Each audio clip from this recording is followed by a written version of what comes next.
Mata TV YouTube Indonesia dengan bangga mempersembahkan sebuah storytelling kekinian abad ini diangkat dari karya besar Esa Mintarja yang sangat populer di masanya, berlatar belakang kisah tanah Jawa masa lampau dengan judul Kisah Arya Manggada.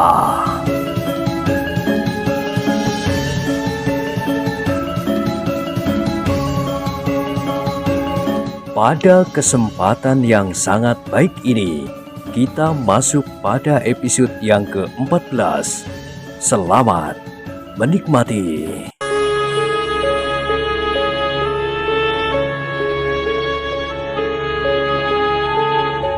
Pada episode sebelumnya telah diceritakan, demikianlah maka perjalanan mereka menyelusuri bulak-bulak panjang kadang-kadang memang menarik perhatian. Yang paling nampak pada mereka adalah busur yang besar melintang di punggung mereka, di atas endong yang juga tersangkut di punggung. Tetapi para petani di sawah memang sudah menduga bahwa mereka adalah sekelompok kecil pemburu yang akan berburu binatang buas. Namun demikian, arah perjalanan ketiga orang itulah yang menimbulkan persoalan kepada mereka. Arah perjalanan ketiga orang itu adalah menuju ke hutan Jatimalang. Orang-orang yang serba sedikit mengetahui tentang hutan itu menganggap bahwa hutan itu adalah hutan yang sangat wingit. Jalmo moro jalmo mati. Setiap orang yang berani memasuki hutan itu tidak akan dapat keluar lagi dengan selamat. Seorang petani tua yang sedang beristirahat di bawah sebatang pohon yang rindang, duduk di atas sebuah batu yang agak besar, di sebelah istrinya yang mengirim makanan baginya, berhenti meneguk air dingin dari kendinya itu. Dipandanginya ketika orang yang lewat dengan panah menjulang di punggung itu. Bahkan orang tua itu tidak dapat menahan keinginannya untuk mengetahui kemana ketika orang itu pergi. Maka ia bertanya, "Kisanak, kemanakah kalian akan berburu?" Ki Wirodadilah yang menjawab, "Ke hutan Jatimalang, kek. Aku dengar di hutan itu banyak terdapat binatang buas yang belum pernah atau jarang sekali diburu oleh pemburu yang manapun." "Benar," jawab orang tua itu.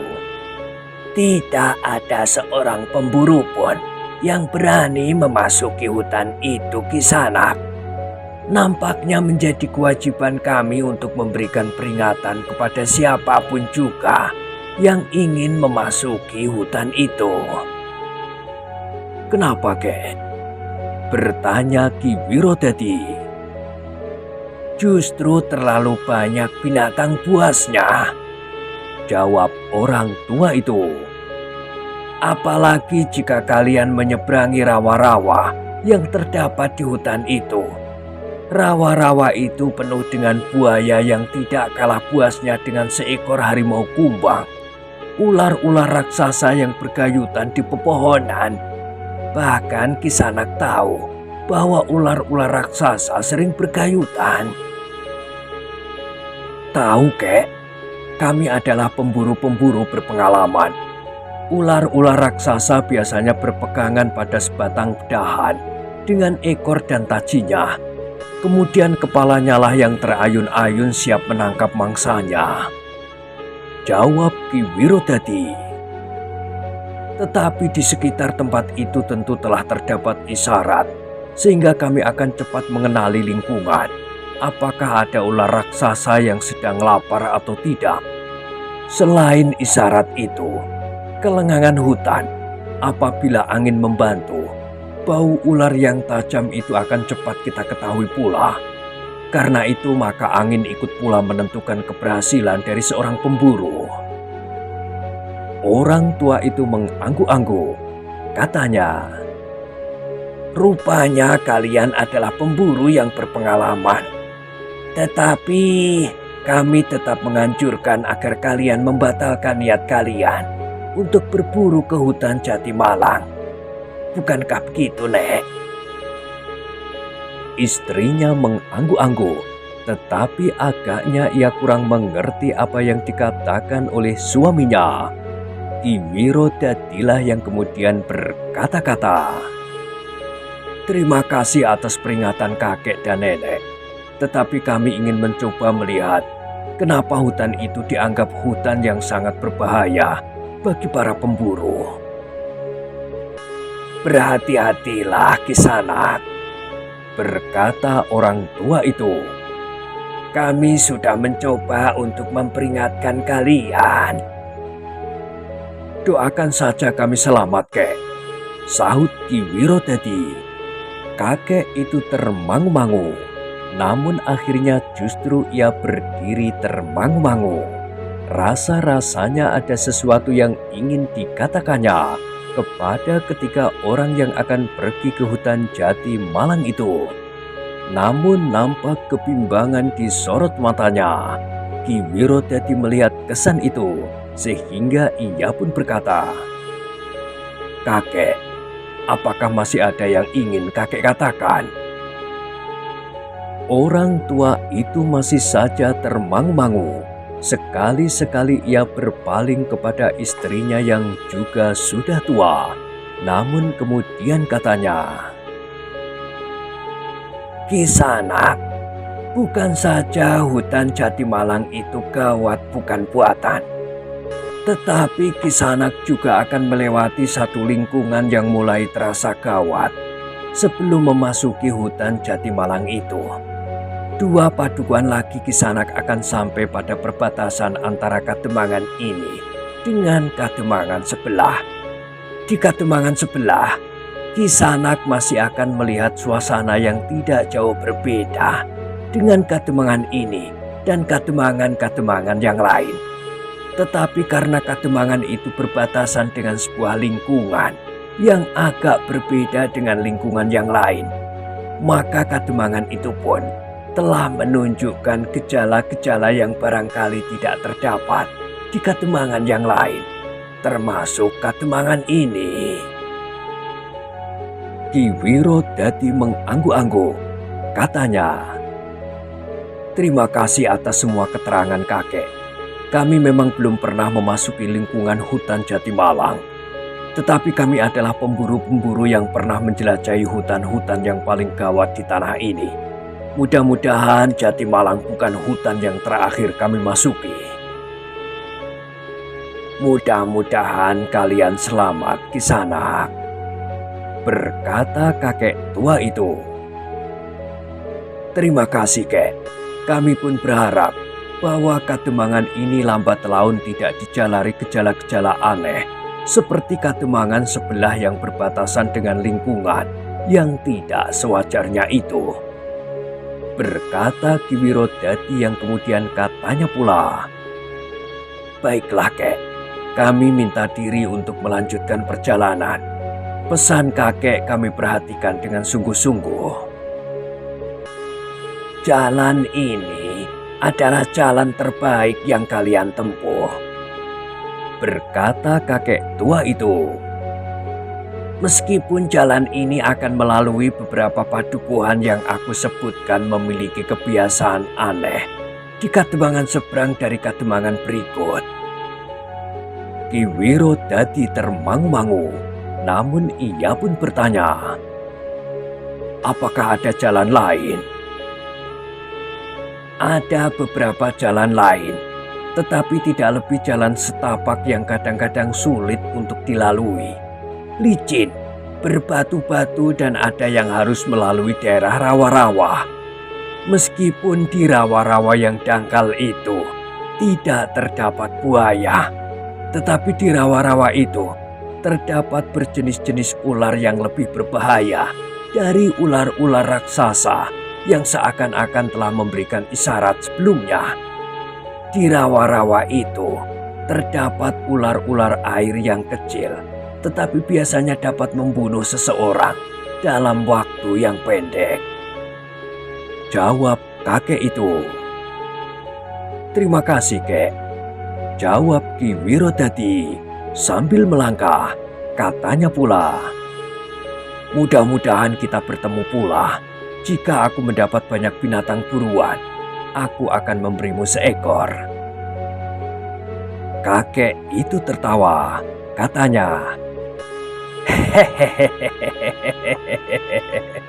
berapa ekor kalian ingin mendapatkan binatang buruan?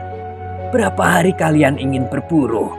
Jika kau mendapatkan seekor binatang buruan, tetapi kalian masih berusaha mendapatkan yang lain di hari berikutnya, maka binatang buruanmu yang pertama sudah tidak dapat dimanfaatkan lagi. Ki Wirodadi mengerutkan keningnya, tetapi ia pun kemudian tersenyum sambil berkata, Kek, jika kami berburu binatang buas dan binatang yang lain, bukan dagingnya yang ingin kami ambil, tetapi kulitnya, dan kami dapat mengambil kulitnya di medan perburuan. Orang tua itu mengangguk-angguk, tetapi ia tidak berbicara lagi. Dipandanginya saja ketika orang yang menyandang busur di punggungnya itu berjalan semakin lama semakin jauh. Demikian pula istrinya yang berdiri pula di sampingnya. Mudah-mudahan orang itu selamat, berkata kakek itu. Kau tidak mengatakan bahwa di hutan itu banyak berkeliaran hantu penghisap darah, berkata istrinya. Mereka tentu tidak akan percaya. Bagi mereka, yang disebut hantu penghisap darah itu adalah binatang-binatang buas, sahut kakek tua itu. Mudah-mudahan mereka selamat, desis nenek itu. Namun sejenak kemudian, keduanya telah kembali duduk di atas batu yang agak besar itu untuk makan dan minum setelah kakek tua itu bekerja di sawah mereka. Sementara itu, Ki Wirodadi, Manggada dan Laksono berjalan semakin lama semakin jauh. Masih ada padukuhan yang harus mereka lewati. Kemudian sebuah katembangan. Sebelum mereka memasuki sebuah katembangan yang mempunyai kebiasaan yang agak lain. Ternyata bahwa keterangan orang tua itu sesuai dengan keterangan tawanan yang telah mereka tangkap. Dan yang agaknya merasa menyesali atas semua perbuatan mereka. Kita memang harus berhati-hati, berkata Ki Wirodadi. Manggada mengangguk-angguk. Bagaimanapun juga, hatinya mulai berdebar-debar. Sebagai seorang anak muda yang baru keluar dari sebuah penempaan diri, maka pengalamannya memang masih jauh dari cukup untuk menghadapi persoalan-persoalan yang agaknya cukup berat. Sementara Laksono menundukkan kepalanya, ia pun sedang memikirkan tugas yang sedang mereka bebankan di bahunya sendiri.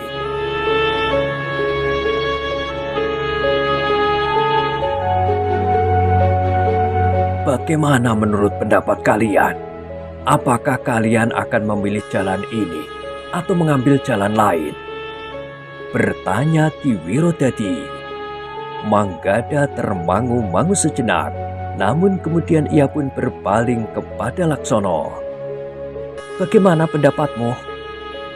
Laksono menarik nafas dalam-dalam, kemudian dengan nada dalam ia berkata, Aku tidak tahu. Jalan yang manakah yang sebaiknya kita tempuh? Jika kita terperosok ke rawa-rawa, maka seperti dikatakan oleh kakek tua itu, mungkin kaki kita akan dipatuk ular. Dengan demikian, maka kita harus bersiap-siap dengan obat penawar bisa. Jadi menurut pendapatku, kita akan menempuh jalan ini sampai pada suatu saat kita memutuskan untuk mengambil jalan lain. Sebelum memasuki hutan Jatimalang, maka jalan akan menjadi sempit dan sulit. Aku kira jalan-jalan yang lain pun akan seperti itu pula, sehingga kita tidak akan dapat memilih. Pilihan kita tinggal arah dan pertimbangan-pertimbangan lain. Berkata Ki Wirodadi. Manggada dan Laksono mengangguk-angguk. Bagaimanapun juga mereka harus mengakui bahwa Ki Wirodadi adalah seorang yang memiliki pengalaman yang sangat luas, sehingga perhitungannya pun tentu lebih masak dari mereka berdua, meskipun bekal mereka lebih banyak. Tetapi mereka memang harus berhati-hati jika mereka memasuki kademangan yang disebutkan sebagai satu lingkungan yang tidak wajar itu di sebelah kademangan berikutnya. Menurut para tawanan, orang-orang di kademangan itu selalu mencurigai orang yang datang ke tempat mereka. Berkata Manggada. Bukankah sesuai dengan cerita kakek tua itu? Desis Laksono. Manggada mengangguk-angguk. Namun dalam pada itu, ketika mereka bertemu dua orang petani yang pulang dari sawahnya, ternyata mereka telah mendapat peringatan serupa dengan pesan kakek tua itu. Nampaknya orang-orang kademangan itu, termasuk orang-orang yang tidak ingin melihat orang lain mengalami kesulitan di tujuan mereka. Tetapi seperti kepada kakek tua itu, Ki Wirodadi menjawab, "Terima kasih Kisanak, kami akan berhati-hati." Demikianlah ketika orang itu telah meneruskan perjalanan mereka. Sejenak kemudian mereka telah meninggalkan kademangan yang satu, memasuki kademangan yang lain. Kademangan itu masih merupakan kademangan yang tidak jauh berbeda dengan kademangan sebelumnya. Meskipun pengaruh dari kehidupan yang aneh di kademangan berikutnya sudah mulai terasa. Di bulak-bulak panjang, mereka memang masih bertemu dengan beberapa orang petani. Bahkan satu dua masih bertanya dengan wajar dan bahkan sempat memberi peringatan pula. Namun semakin jauh mereka memasuki kademangan itu, maka terasa tanggapan orang-orangnya agak berbeda. Pengaruh kehidupan di kademangan sebelah sudah mulai terasa. Berkata Ki Wirodadi, sebenarnya lah ketika mereka bertiga berjalan di sebuah padukuhan, maka orang-orang padukuhan itu memandangi mereka dengan curiga.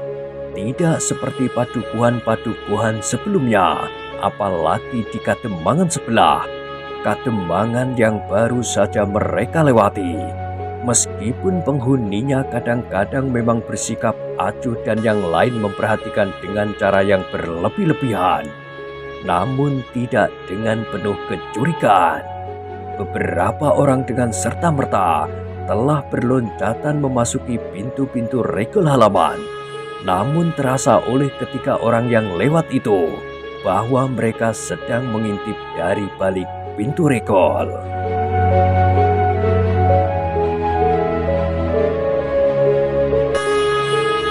Semakin jauh mereka memasuki kademangan itu, maka kecurigaan itu terasa menjadi semakin besar, sehingga akhirnya mereka melintasi satu batas antara dua kademangan yang ditandai dengan sebuah tugu baru. Tugu baru yang dipasang di pinggir sebuah sungai kecil yang menjadi batas antara kedua kademangan itu. Kita memasuki sebuah kademangan yang aneh, berkata Ki Wirodadi. Karena itu, kita harus berhati-hati.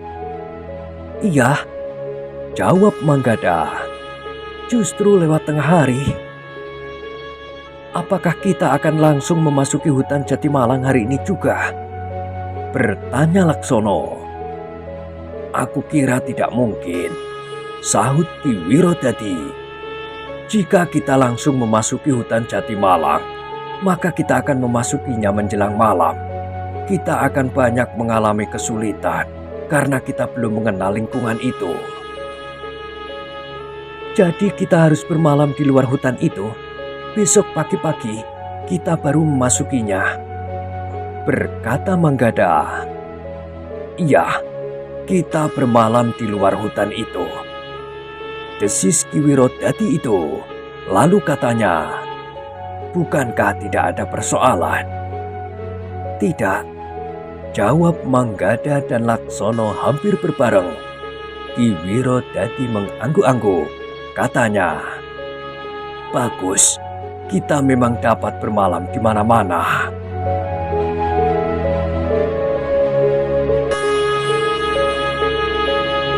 Demikianlah, ketiga orang itu pun kemudian telah berjalan memasuki lingkungan yang memang terasa aneh. Seorang petani yang bekerja di kejauhan tiba-tiba saja telah bergeser ke balik gerumbul atau tanaman atau apapun yang dapat dipakai untuk membayangi dirinya dari penglihatan orang-orang yang sedang lewat itu. Namun dengan demikian, maka ketika orang itu justru ingin melewati padukuhan, apakah yang kira-kira akan diperbuat oleh orang-orang padukuhan itu? Kita tidak usah mengambil jalan simpang, berkata Ki Wirodadi. Lewat jalan ini kita tentu akan sampai juga di sebuah padukuhan. Namun kita memang harus berhati-hati. Di padukuhan yang terakhir, kita akan minta izin untuk tidur di Banjar. Sudah tentu di padukuhan itu tidak ada penginapan. Tetapi kita akan sampai di padukuhan terakhir sebelum matahari mendekati punggung bukit. Masih terlalu siang untuk minta menumpang bermalam, sahut Manggada. Kita berhenti di Bulak Panjang, di seberang padukuhan itu, atau bulak sebelum padukuhan terakhir, sehingga senja. Baru kita memasuki padukuhan itu untuk minta kesempatan menginap di Banjar, berkata Laksono. Manggada mengangguk-angguk. Katanya, akal yang baik. Tetapi seandainya kita harus bermalam dimanapun, kita tidak akan mengalami kesulitan. Kita sudah membiasakan diri tidur di bawah selimut langit. Laksono mengangguk-angguk, namun sambil tersenyum ia berkata, kita memang dapat tidur di mana saja. Tetapi jika aku boleh memilih, tidur di bawah sebatang randu alas dan tidur di Banjar Padukuhan, aku masih juga memilih tidur di Banjar Padukuhan. Betapapun anehnya padukuhan itu. Jika tidak boleh memilih, bertanya Manggada. Apa boleh buat? Jawab Laksono. Manggada pun tersenyum pula. Katanya, lebih baik kita tidak memilih. Dimanapun kita harus tidur, maka kita akan tidur. Laksono tidak menjawab, meskipun ia tersenyum juga. Sejenak kemudian maka Manggada pun berdesis, kita akan memasuki sebuah padukuhan. Ketiga orang itu pun kemudian telah bersiap-siap untuk memasuki sebuah padukuhan. Mereka menyadari bahwa mereka akan memasuki daerah yang penuh dengan perasaan curiga, prasangka dan dugaan-dugaan yang tidak sewajarnya. Sebagaimana dikatakan oleh petani tua suami istri itu, serta beberapa orang yang lain, sesuai pula dengan cerita orang-orang yang telah mereka tawan. Sebenarnya lah bahwa ketika mereka sampai ke regol padukuhan, maka rasa-rasanya suasana itu telah mereka temui. Dua orang anak yang sedang bermain-main di dekat regol segera berlari masuk ke dalam padukuhan. Manggada dan Laksono hanya berpandangan sejenak, namun keduanya tidak mengatakan sesuatu. Sementara Ki Wirodadi berjalan di paling depan. Beberapa saat kemudian, mereka telah memasuki padukuhan itu. Seperti yang telah mereka perhitungkan sebelumnya, maka orang-orang padukuhan itu pun telah masuk ke halaman dan menutup pintu regol. Tetapi tidak terlalu rapat. Beberapa orang telah mengintip dari balik pintu regol itu. Demikian ketika orang itu lewat, maka beberapa orang telah turun lagi ke jalan, memperhatikan ketika orang yang berjalan menjauhi mereka itu. Manggada dan Laksono memang menjadi jengkel, tetapi Ki Wirodadi pun berkata, "Kita harus dapat menjaga diri dan mengekang diri. Mungkin mereka tidak berbuat sesuatu. Mereka mencurigai setiap orang yang memasuki padukuhannya justru karena ketakutan." "Memang mungkin," berkata Manggada. "Jika kita dapat menunjukkan kepada mereka bahwa kita tidak akan berbuat sesuatu yang dapat merugikan mereka, maka aku kira mereka tidak akan bersembunyi lagi selagi kita lewat." "Apa yang dapat kita lakukan?" berkata Laksono. "Membagi uang atau berbuat apa saja?" Manggada menarik nafas dalam-dalam. Katanya, "Memang sulit, tetapi kita dapat mencoba menemui bekal dari padukuhan ini. Kita akan berbicara dengan mereka.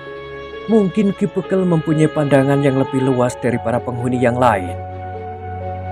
"Tetapi kepada siapa kita bertanya tentang rumah Ki Bekal?" desis Laksono. Ki Wirodadi yang mendengar percakapan ini kemudian menyahut, "Kita akan berjalan terus lewat jalan induk padukuhan ini. Biasanya rumah seorang pemimpin padukuhan itu terletak di jalur-jalur induk." "Tidak selalu," berkata Manggada. "Memang tidak selalu, tetapi kebanyakan," jawab Ki Wirodadi. Kedua anak muda itu mengangguk-angguk. Kebanyakan rumah seorang bekal memang terletak di tepi jalan induk. Demikian pula Banjar Padukuhan biasanya memang terletak di pinggir jalan induk pula. Beberapa lama mereka berjalan, maka mereka menjadi semakin dalam memasuki padukuhan itu. Namun mereka belum melihat rumah yang pantas disebut rumah seorang bekal. Namun akhirnya mereka sampai ke sebuah rumah yang mempunyai pekarangan yang luas. Dinding halamannya nampak lebih rapi dan regol halamannya pun lebih bersih. "Kita akan singgah di rumah ini, siapapun yang memilikinya," berkata Ki Wirodadi. Manggada dan Laksono sependapat. Karena itu, maka mereka pun berhenti di depan regol halaman rumah itu, meskipun hati mereka menjadi berdebar-debar. Perlahan-lahan, Ki Wirodadi mendorong pintu regol halaman yang ternyata tidak diselarak. Ternyata halaman rumah itu nampak sepi, namun ketajaman penglihatan ketiganya sempat melihat dua orang yang justru menghilang di saat pintu regol halaman terbuka.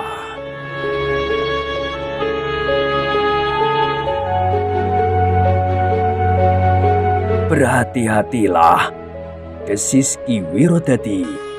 Manggada dan Laksono pun kemudian berjalan di sebelah menyebelah. Ki Wirodadi agak di belakang. Dengan tajam mereka mengamati sudut-sudut halaman rumah itu. Namun agaknya halaman rumah itu memang sepi. Ki Wirodadi bersama kedua orang anak muda itu telah berhenti di muka pendopo rumah yang lebih besar dari rumah-rumah yang lain itu, yang mereka sangka adalah rumah Ki Bekal di padukuhan itu. Karena tidak seorang pun yang menerima mereka, maka Ki Wirodadi pun mulai memberikan salam. Tetapi tidak ada yang menjawab. Laksono yang menjadi jengkel kemudian berkata, "Apakah kita harus mengetuk pintu peringgitan atau memukul kentongan?" Ki Wirodadi memang juga menjadi bingung, tetapi mereka yakin bahwa penghuni rumah itu telah melihat kehadiran mereka. Karena itu maka Ki Wirodadi pun telah mendekati kentongan yang tergantung di sudut pendopo, mengambil pemukulnya yang terselip di lubang kentongan itu. "Aku tidak peduli," desis Ki Wirodadi. Ia pun kemudian telah memukul kentongan itu.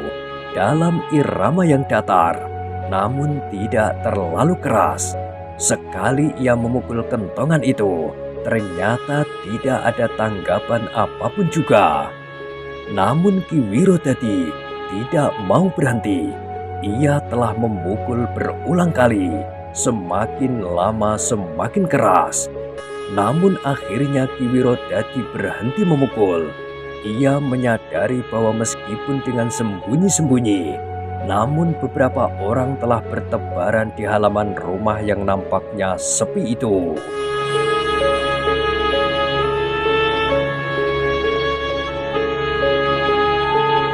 Ternyata Manggada dan Laksono pun melihat pula beberapa sosok bayangan yang bergerak-gerak. Ki Wirodadi yang sudah tidak memukul kentongan itu lagi, telah bersama-sama dengan Manggada dan Laksono berdiri di tengah-tengah halaman. Mereka tinggal menunggu orang-orang yang bersembunyi di balik tanaman, di belakang seketeng, dan di sisi bangunan induk rumah yang cukup besar itu. Ternyata beberapa saat kemudian, pintu peringgitan rumah itu terbuka. Beberapa orang keluar dari pintu peringgitan itu. Seorang berumur separuh baya diiringi 3 orang bertubuh tinggi kekar. 2 di antaranya berkumis tebal, sedangkan yang seorang lagi agak lebih muda dari yang lain. Tidak berkumis, wajahnya nampak bersih. Namun sorot matanya yang tajam, serta pandangannya yang mencekam, menunjukkan betapa keras watak orang itu. Ki Wirodadi, Manggada dan Laksono berdiri termangu-mangu di halaman. Memang terasa betapa kecurigaan mencekam orang-orang yang ada di halaman rumah itu, sebagaimana orang-orang seisi padukuhan itu. Orang yang dikawal oleh 3 orang bertubuh tinggi tegap itu pun kemudian berdiri di bibir pendopo. Dipandanginya Ki Wirodadi dan kedua orang anak muda yang menyertainya.